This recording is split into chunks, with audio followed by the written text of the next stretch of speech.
आज हामी के गर्दैछौँ भन्दा मेजरमेन्ट अफ एंगल यानी कि एंगल नाप्ने तरिका सिक्दैछौँ।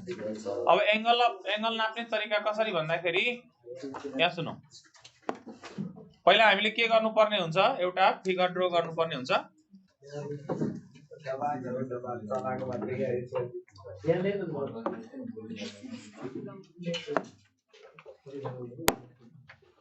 हामी के गरौँ, एउटा एंगल बनाऊ र यो एंगललाई नाप्ने।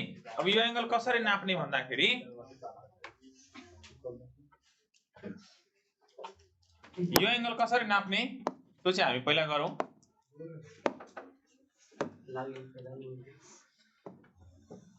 ल अब हामी चाहिँ पहिला यो एंगल नापौँ। यसलाई नाप्नको लागि हामीले के बुझ्नु पर्ने हुन्छ, यहाँ सुन है।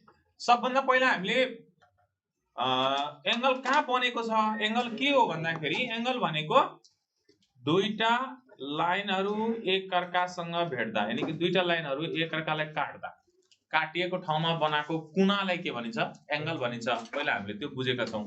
अब त्यसलाई कसरी नाप्ने त, धेरैजना विद्यार्थीहरुलाई धेरैजना साथीहरुलाई चाहिँ एंगल नाप्न आउँदो रहेछ र त्यसको लागि हामीले के गर्नुपर्ने हुन्छ र एंगल नाप्ने केले हो, प्रोटेक्टरले हो हैन,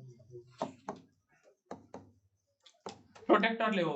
र प्रोटेक्टरले पनि धेरैजना विद्यार्थीलाई एंगल नाप्न आउँदैन।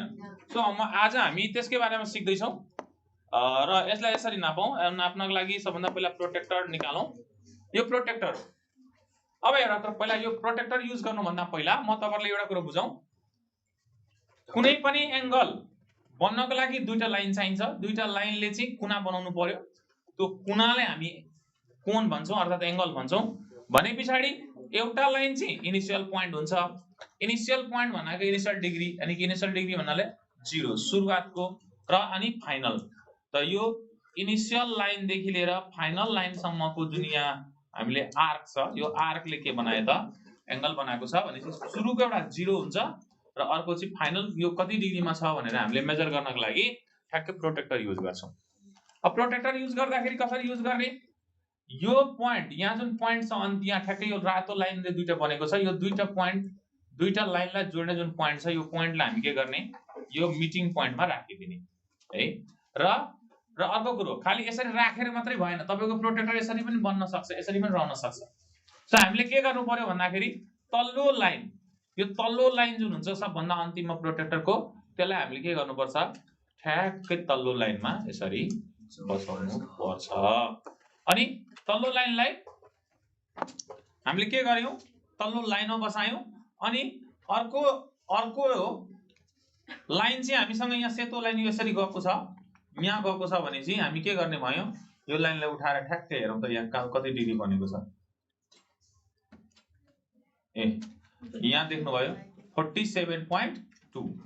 ओके 47.2 डिग्री भनेपछि यहाँको बीचको एंगल कति रहेछ, 47.2 रहेछ भनेर हामीले मान्यौं, यहाँबाट बुझ्यौं। So 47.2 degree the answer. त्यस्तै अब एउटा ट्रायंगलमा भएको एंगल नाप्नु पर्यो भने कसरी नाप्ने, अब त्यतापट्टि जाउँ। एउटा सरी यहाँ यो चाहिँ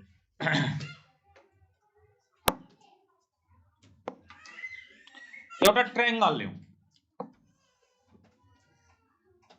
अब यो त राइट एंगल ट्रायंगल छ हैन। राइट एंगल ट्रायंगल भए पनि ल यसैलाई हामी मेजर गर्न सिकौं, केही छैन। र त्यसको लागि हामी फेरि के गर्यौं त, अब यहाँ तीनटा एंगल छ, विचार गरौँ। यहाँ तीनटा एंगल छ, एउटा एंगल यहाँ छ, एउटा एंगल यहाँ छ हैन, एउटा एंगल यहाँ छ, अर्को एंगल यहाँ छ। यी तीनटा एंगललाई मेजर गर्नु छ। त यहाँ चाहिँ दिए जस्तै यहाँ हामीले कसरी नाप्यौं त, यहाँ चाहिँ के भएको थियो, एंगल मेजर गर्दाखेरि एंगलले दुईटा लाइनलाई मिलाएर एउटा कुना बनाएको थियो। दुईटा लाइनले चाहिँ दुईटा लाइन मिलेर एउटा कुना बनाएको थियो। कुनालाई नै हामीले के भनेको थियौं, कोण भनेको थियौं अर्थात एंगल भनेको थियौं। भने यहाँ हरेक एंगलले, यो एंगलले पनि दुईटा लाइन, यो लाइन र यो लाइन लिएको छ हैन। यो एंगलले पनि के गरेको छ, यो लाइन र यो लाइन लिएको छ। यो एंगलले पनि यो लाइन र यो लाइन लिएको छ। भनेपछि जसरी हामीले एउटा लाइनलाई हामीले 0 डिग्री सम्झेर यो कम्पास सरी प्रोटेक्टरको यो तल्लो लाइनलाई हामीले 0 डिग्री सम्झेर यसरी लेखेका थियौं। त्यसरी नै हामी के गर्ने भयौं अब यसलाई उठाएर सपोज यसलाई ए मानौं, ए एंगल नाम दिउँ हैन, यसलाई बी एंगल नाम दिउँ, यसलाई सी एंगल नाम दिउँ। त एंगल ए कति हुन्छ, एंगल ए र लेख्दाखेरि एंगल ए यसरी साइन दिन्छ, एंगल बी भनेर साइन दिन्छ, एंगल सी भनेर हामीले साइन दिन्छौं हैन। सो एंगल ए नापौं अब। ल एंगल ए भनेको त यहाँ छ हैन। अब यसलाई नाप्दाखेरि के गर्नु पर्यो, अघि यहाँ नापे जस्तै हामीले के गर्ने हो, यसलाई नाप्ने भयौं। यसलाई नाप्दाखेरि के गर्ने, यो पोइन्टलाई चाहिँ यहाँको ठ्याक्कै रेड पोइन्टको दुईटा लाइन जोड्ने प्रोटेक्टरको त्यहाँ लगेर हामीले राख्छौं। ल अब हेर्नु यसरी पनि तपाईहरु राख्न सक्नुहुन्छ, तर यो भयो त भएन। किन भएन भन्दा हाम्रो यो दुईटा लाइन मध्येको एउटा लाइनमा के गर्नुपर्ने हुन्छ, यो लाइनलाई यसलाई ल्याएर यसरी राख्नु पर्यो। मैले यो लाइनमा के गर्ने 0 डिग्री सम्झे। अब यताबाट हेर्नु पर्दाखेरि यसमा 0 डिग्री पनि छ र 180 पनि छ। हाम्रो त एकाएक 180 त हुँदैन, 0 हुनुपर्छ सुरुमा।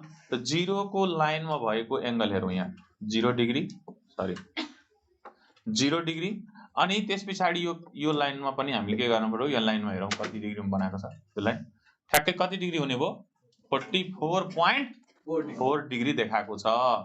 अब त्यसो भए ए लेख्छौं हामी कति 44.4 थियो हैन, 44.4 डिग्री। हामीले एंगल ए इक्वल टु कति लेख्न पायौं 44.4 डिग्री। त्यस्तै एंगल बी नापौं अब। ल अब बी नाप्दाखेरि यो भयो त भएन।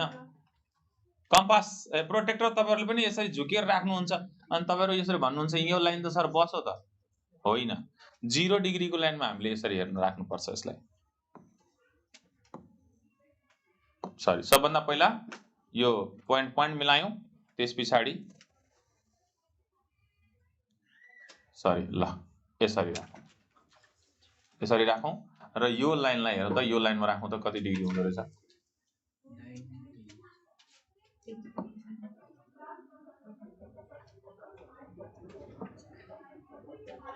यो अलिकति मिलाएर लेख्यौं न ठ्याक्कै 90 हुन्छ, त्यो भन्दा बढी कम त हुँदैन।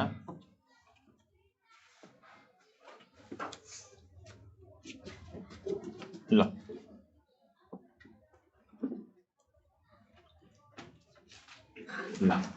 ठ्याक्कै हेरौं त, पोइन्टमा बस्यो, अनि यो 0 डिग्री भयो यहाँ, अनि 0 डिग्रीले यसरी हेर्दाखेरि यो कति डिग्रीसम्म पुग्यो 90 पुग्यो भने पछाडि बी एंगल कति डिग्री छ 90 डिग्री छ भनेपछि हामी बी इक्वल टु 90 डिग्री लेख्यौं है। ओके ल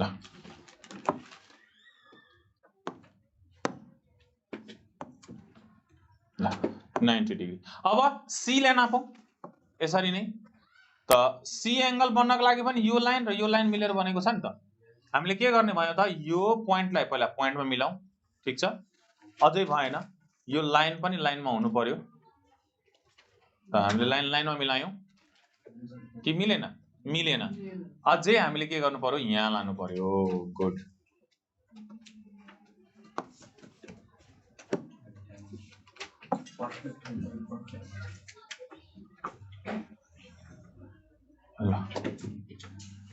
अब के गर्ने भयौं त, यो लाइनलाई ठ्याक्कै बीचमा राखौं,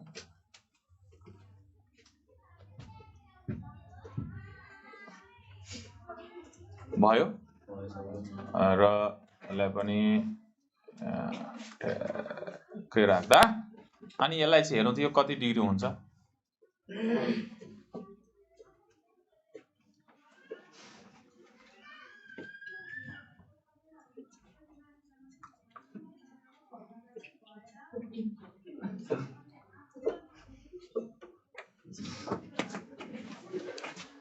ठ्याक्कै यो भनेको अलिकति यहाँ मिलेको छैन,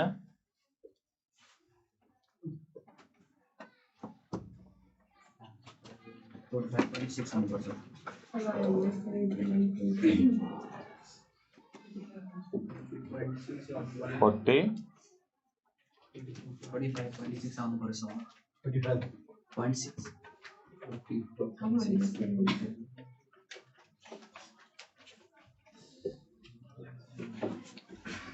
झन्डै ठ्याक्कै अलिकति अझै यो सारिन्छ ल सो कति हुने भयो त यो 45 point अन्तिम लाइन यता पनि अन्तिम लाइनमा छ रेड लाइन र यता पनि अन्तिम लाइनमा छ सो 45.6 त्यसो भए यो भयो 45 सरी 40 45.6 कति भयो 182 ल यो 45.6 डिग्री आयो हजुर अब यहाँ हेर्नु त ट्रायंगलको सबै एंगल जोड्दाखेरि कति डिग्री हुन्छ हामीलाई थाहा छ 180 भने पछाडी यहाँ भएका सबै एंगलहरुलाई जोडौं तीनटा एंगल छ हामीसँग हैन र एबीसी तीनटा एंगल जोड्दाखेरि 180 पुग्यो ओके यसरी नै एंगललाई मेजर गर्नु पर्छ भन्ने हामीले बुझ्यौं थ्यांक यू